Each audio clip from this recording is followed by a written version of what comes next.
baik Jokowi maupun Gibran ya belum mundur dari PDIP, dan PDIP juga ini masih kita nantikan ini ya. Yang dikhawatirkan publik jangan-jangan ini adalah another skenario juga. Ini juga ramai dibahas di media sosial. Jangan-jangan yang terjadi ini jangan-jangan loh ya.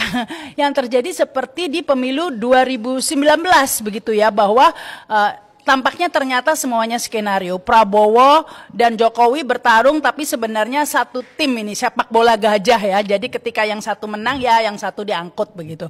Nah, karena saat itu Gerindra memang memegang kunci ya untuk menyalonkan nama-nama lain ya yang mungkin berpotensi bisa mengalahkan Jokowi di 2019.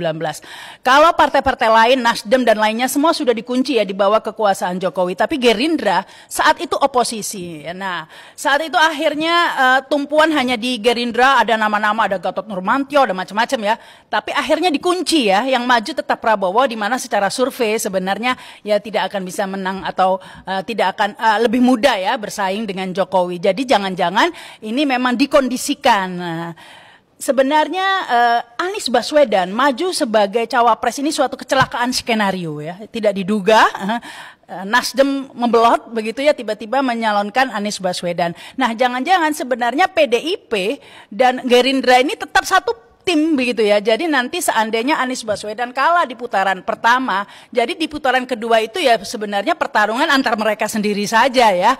Sepak bola gajah lagi begitu ya, siapa yang menang nanti ngangkut gitu. Jadi bukan nggak mungkin seandainya yang menang Ganjar nanti Gibran jadi Menhan mungkin atau apa begitu ya, nggak tahu. Jadi jangan-jangan ini seperti itu skenarionya. Bukan tidak mungkin loh ya bahwa ini adalah satu tim ya. Kita lihat saja saat ini buzzer-buzzer mulai berbalik arah ya, menyerang Gibran, menyerang Jokowi begitu ya. Padahal kita tahu buzzer ini memang nggak punya ideologi lah, selalu bergerak atas bayaran ya. Berarti ada yang ngebayar ini ya untuk menyerang Jokowi begitu. Ini ada apa?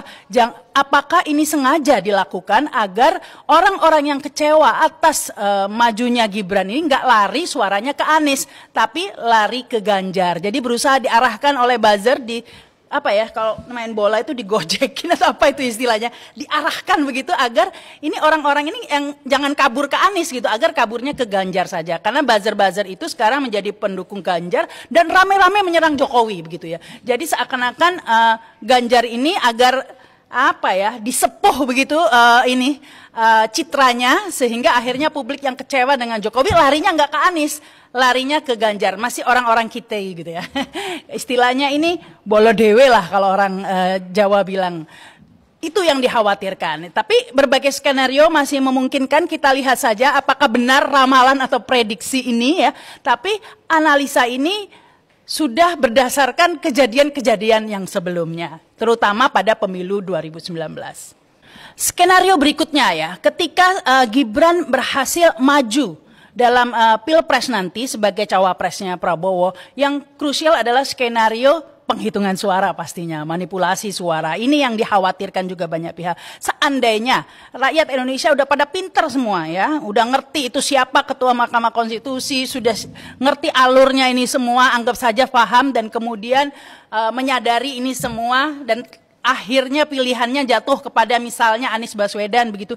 Tapi bukan tidak mungkin ketika penghitungan suara tetap kalah ya, karena ini Pilpres, bukan Pilgub kayak waktu Anies menyalonkan di Gubernur DKI dulu, di mana lebih mudah memonitornya ya, satu DKI saja, sehingga untuk melakukan kecurangan itu agak sulit. Tapi ini Pilpres, siapa yang bisa mengontrol daerah remote di Papua dan di daerah-daerah lain, di mana semua infrastruktur sumber dayanya berada di bawah Jokowi begitu, ya, mulai dari Bawaslu, KPU dan lain sebagainya yang kebetulan semuanya bermasalah. KPU ini kan juga ketuanya punya masalah ya, pernah digugat sama itu wanita emas segala macam tapi nggak ada kelanjutan. Jadi kayak semuanya itu punya sandra. Demikian juga dengan PDIP sebenarnya, makanya tadi saya curiga bahwa mereka satu tim karena PDIP ini juga banyak kasusnya juga yang seandainya sampai rezim berganti bukan di antara mereka, bukan tidak mungkin akan menghadapi permasalahan hukum ya, mulai dari Harun Masiku ya, kalau Harun Masiku bukan siapa-siapa kan nggak mungkin sampai dihilangin segala macam.